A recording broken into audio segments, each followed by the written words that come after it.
Béatrice Dergazérian, je suis l'aumônière de Paoli Calmette.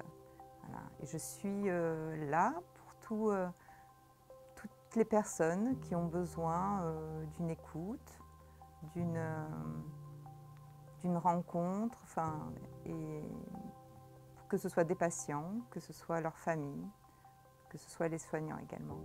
Tout ce qui est question existentielle, pourquoi moi, quel est le sens de ma vie, les réconciliations qu'on a à faire également, tout ce qui peut vraiment toucher au sens de notre vie. Et, en tout cas, moi, je peux écouter.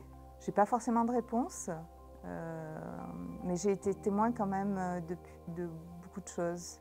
Et donc, je peux partager ce dont j'ai été témoin et accompagner, mais vraiment, mais que ce soit les familles ou les patients. Voilà. Je me déplace sans souci en chambre, en hôpital de jour, en radiothérapie. Là où vous êtes, je vous trouve.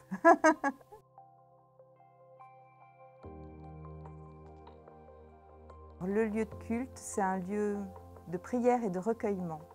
C'est un lieu où on peut, quand on est atteint d'un cancer, c'est quand même un tsunami dans une vie. Ça fait perdre tous nos repères et donc de temps en temps, pouvoir se poser, se reposer, ce lieu de culte permet ça en fait. Donc c'est vraiment un lieu qui peut donner un nouveau souffle, où on peut avoir enfin un peu de paix et un nouveau souffle pour continuer et vivre un peu mieux cette épreuve.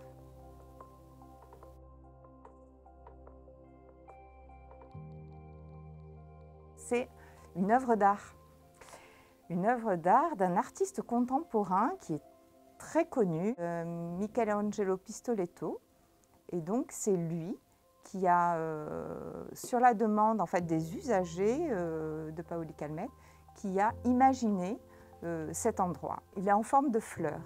Au cœur de cette fleur, il y a un mètre cube et après il y a différents pétales. Il y en a 4. Il y a le premier, c'est une alcôve pour les bouddhistes où les gens peuvent venir se recueillir. Après, à côté, il y a l'alcôve pour les juifs, l'alcôve pour les chrétiens, l'alcôve pour les musulmans, et après, il y a une alcôve pour ceux qui sont en recherche spirituelle. Voilà, on a notre conviction, notre foi, mais on est dans une même humanité.